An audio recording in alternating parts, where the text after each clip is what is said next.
Now demography. An increase in the active population means there is less dependency on the nation. क्या होता है, अगर demographic, जहाँ भी डेमोग्राफिक वर्ड आएगा इसका मतलब ये पॉपुलेशन के बारे में बात कर रहा है. So an increase in the active population means there is less dependency on the nation. जो एक्टिव पॉपुलेशन, ज़्यादातर जो भी इमिग्रेंट्स होते हैं वो कैसे होते हैं, एक्टिव पॉपुलेशन होती है, मतलब ज़्यादातर यंग पीपल ही एक जगह से दूसरी जगह ट्रैवल करते हैं. अब देखिए बच्चे तो करेंगे नहीं और ना ही ओल्ड पीपल करेंगे, तो ज़्यादा से ज़्यादा ऐसे पीपल करते हैं जो वर्किंग पीपल्स होते हैं. जैसे कि हमने पहले भी पढ़ा था, जो वर्किंग एज वाले लोग होते हैं उन पे ही सारे लोग डिपेंड होते हैं. तो इनकी वजह से जब वो आते हैं, इमिग्रेंट्स बन के आते हैं, तो क्या होता है, जो जिस नेशन में आते हैं वहाँ की डिपेंडेंसी क्या हो जाती है, लोगों की कम हो जाती है. ठीक है. There is an increase in the fertility rate which is good for countries that aim towards or need a population increase. There is an increase in the fertility rate which is good for countries. क्या होता है, जब लोग बाहर से दूसरी country में आते हैं तो उस कंट्री की क्या हो जाती है, फर्टिलिटी रेट क्या हो जाती है, इंक्रीज हो जाती है, बढ़ती है. Which is good for countries that aim towards और नीड अ पॉपुलेशन इंक्रीज, और जिसकी वजह से उनकी कंट्री की क्या होती है, पॉपुलेशन इंक्रीज कर जाती है, जो उनकी कंट्री के लिए अच्छी होती है. फर्टिलिटी रेट हमने पहले भी बताया था आपको. फर्टिलिटी रेट मतलब कि birth rate and death rate. Basically fertility rate का मतलब होता है कि कितने लोगों की बर्थ्स हुई है. ठीक है. Now what are the negative impacts. Immigrants do not earn much, so they do not make a contribution to support their aging population. Immigrants ज़्यादा नहीं अर्न कर पाते हैं, तो they do not make a contribution to support the aging population. जो उनकी ageing population मतलब जो उनसे बड़े लोग जो उनके यहाँ रहते हैं, तो उनको ज़्यादा सपोर्ट नहीं कर पाते हैं. ठीक है. टू मैनी इमिग्रेंट्स में ओवर क्राउड द कंट्री. अगर बहुत ज़्यादा इमिग्रेंट्स आ जाते हैं तो कंट्री में क्या हो जाता है, ओवर क्राउड, ज़्यादा भीड़, बहुत ज़्यादा भीड़ बढ़ जाती है. फॉरेनर्स में रिप्लेस द रेजिडेंशियल पॉपुलेशन. जो फॉरेनर्स होते हैं वो क्या करते हैं, में रिप्लेस द रेजिडेंशियल पॉपुलेशन. उनको क्या करना पड़ता है, अपना जहाँ पर वो रह रहे होते हैं उनको अपनी जगह को क्या करना पड़ता है, बदलना पड़ता है. There may be an excessive increase in the young population which will lead to a larger dependent population.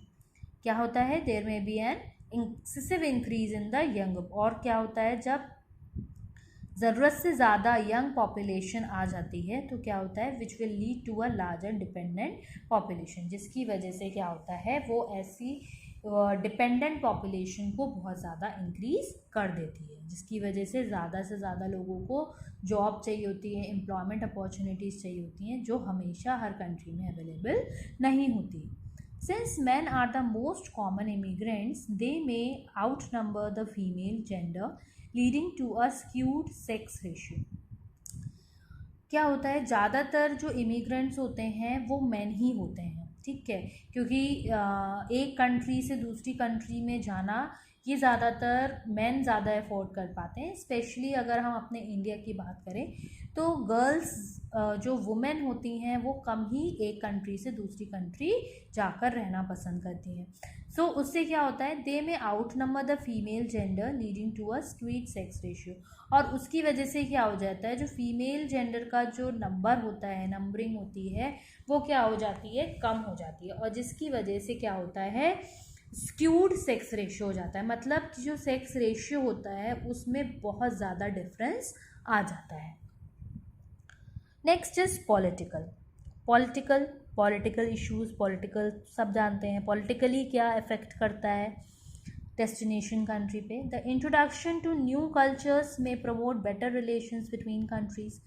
जब इमिग्रेंट्स आते हैं तो वो नए नए कल्चर्स को लेकर आते हैं, उसको प्रमोट करते हैं, लोगों को बताते हैं कि हमारे रिलेशन, हमारे कल्चर में क्या होता है. उससे क्या होता है कि रिलेशंस बहुत अच्छे हो जाते हैं कंट्रीज़ के बीच में. Services for foreigners get improved.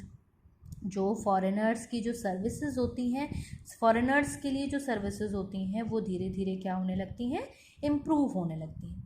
Improve taxation leads to flexibility in government expenditures. जो टैक्सेशन होता है वो इम्प्रूव होने लगता है, क्योंकि वहाँ के लोग, बाहर के लोग आते हैं, पैसा कमाते हैं और टैक्स पे करते हैं, और which will lead to flexibility in government expenditure, जिसकी वजह से जो गवर्नमेंट का एक्सपेंडिचर है, गवर्नमेंट को जो पैसा खर्चा करना पड़ता है, वो उसमें फ्लेक्सिबिलिटी आ जाता है। कि फ्लेक्सिबिलिटी का मतलब कि वो ईजीली क्या कर सकते हैं, स्पेंड कर सकते हैं, खर्चा कर सकते हैं, गवर्नमेंट अच्छे से खर्चा कर सकती है किसी भी चीज़ में। इंट्रोडक्शन टू, अब क्या नेगेटिव इम्पैक्ट्स है। इंट्रोडक्शन टू न्यू कल्चर्स में lead to cultural, religious and racial conflicts. जहाँ अच्छे रिलेशन बनते हैं उसी का ऑपोजिट भी होता है, क्योंकि हम जानते हैं अगर कुछ अच्छे लोग हैं तो कुछ बुरे लोग भी हैं, कुछ की अच्छी मेंटालिटी है तो कुछ की बुरी मेंटालिटी है। अगर लोग अच्छे रिलेशंस बनाते हैं तो अच्छे बन जाते हैं, और अगर उसी को वो अपोज करने लगते हैं तो वो क्या बन जाते हैं, वहाँ पर कॉन्फ्लिक्ट्स होने लगते हैं, रेशियल कॉन्फ्लिक्ट्स होने लगते हैं, कल्चरल कॉन्फ्लिक्ट्स होने लगते हैं। ठीक है ना, लड़ाइयाँ, कॉन्फ्लिक्ट्स मतलब आपस में लड़ाइयाँ होने लगती हैं। Additional housing needs to be provided for immigrants, ये हमने पहले भी पढ़ा कि उनको और एडिशनल हाउसिंग नीड्स मतलब जो उनको घर में रहने के लिए और एडिशनल चीज़ें की ज़रूरत पड़ती है, वो हमको इमिग्रेंट्स को क्या करनी पड़ती हैं, प्रोवाइड करनी पड़ती हैं, जिससे क्या होता है, हमारा जो एक्चुअल स्टॉक होता है, एक्चुअल जो चीज़ें हमारे पास रखी होती हैं, वो क्या होने लगती हैं, कम होने लगती हैं।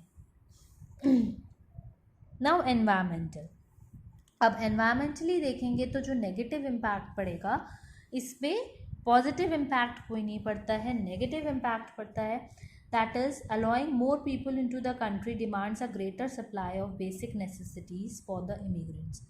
क्या होता है, अगर हम ज़्यादा लोगों को अपनी कंट्री में रहने की इजाज़त देते हैं तो उससे क्या होता है, demands a greater supply of basic necessities for the immigrant, और जो इमिग्रेंट्स होते हैं उनकी जो बेसिक चीज़ें जो उनको चाहिए होती हैं उसकी डिमांड बहुत ज़्यादा बढ़ जाती है। ज़्यादा लोग होंगे, ऑब्वियस सी बात है, अगर लोग वहाँ रहेंगे तो उनको जो ज़रूरत की चीज़ें हैं डेली की, तो उन्हें वो तो चाहिए ही होंगी, और उसकी वजह से उसकी डिमांड ज़्यादा बढ़ जाएगी। This may lead to the country not being able to support its people through only their natural resources and will certainly increase the import cost in order to meet the needs of their people. उसकी वजह से क्या होता है, जो country, जिस country में लोग गए हुए होते हैं, उस कंट्री की बात कर रहे हैं कि वो जो कंट्री होती है is not being able to support its people through only their natural resources and will certainly increase the, और क्या होता है कि जो वो उनकी कंट्री के जो लोग होते हैं उन्हीं को ही वो अपने नेचुरल रिसोर्सेज से हेल्प नहीं कर पाते हैं, उनको सपोर्ट नहीं कर पाते हैं, और क्या होता है, will certainly increase the import cost in order, और उसकी वजह से क्या होता है, हमें बाहर की कंट्री से इम्पोर्ट करना पड़ता है ताकि हम अपनी कंट्री के पीपल की नीड्स को पूरा कर सकें। हम बाहर वालों की नीड्स को पूरा करने के लिए, हमें अपने घर की नीड्स को पूरा करने के लिए और दूसरी कंट्री से क्या करना पड़ता है, चीज़ें लेनी पड़ती हैं, ख़रीदनी पड़ती हैं, जिसकी वजह से हमारी जो इकनॉमी होती है, हमारा जो एनवायरनमेंट होता है, वो बहुत ज़्यादा हेल्दियर नहीं होता है। ओके स्टूडेंट्स, ये हमारा था these are the impacts of migration on the destination country. ठीक है, अब इसके बाद कल हम लोग पढ़ेंगे, okay sorry students, there are some more points environmental में। और क्या होता है, construction of buildings due to an increase need for housing also damages the environment. बहुत सारी, अगर ज़्यादा लोग आएंगे तो उनको हाउस चाहिए, हाउसेस मतलब घर चाहिए, और घर कर लेने के लिए उनको घर, बिल्डिंग्स बनानी पड़ती हैं, कंस्ट्रक्शन करना पड़ता है, जिसकी वजह से उन्हें एनवायरनमेंट डैमेज करना पड़ता है। अब घर बनाएंगे तो उसके लिए लैंड चाहिए, और लैंड के लिए उन्हें क्या करना पड़ता है, पेड़ों को काटना पड़ता है। Transportation increases which in turns harm the environment. Transportation, उसी के साथ साथ ट्रांसपोर्टेशन बढ़ता है, जिसकी वजह से एनवायरनमेंट को हार्म होता है। Homeless dwellers may create their dwellings throughout the country which results in pollution. Homeless dwellers मतलब जो लोग जिनके पास घर नहीं है, वो अपना घर अलग अलग जगह अपनी कंट्री में बनाते रहते हैं, जिसकी वजह से क्या होता है, वो पॉल्यूशन क्रिएट करता है। So now that's all for today class. अब हम लोग कल पढ़ेंगे impacts of migration on the source country. Thank you.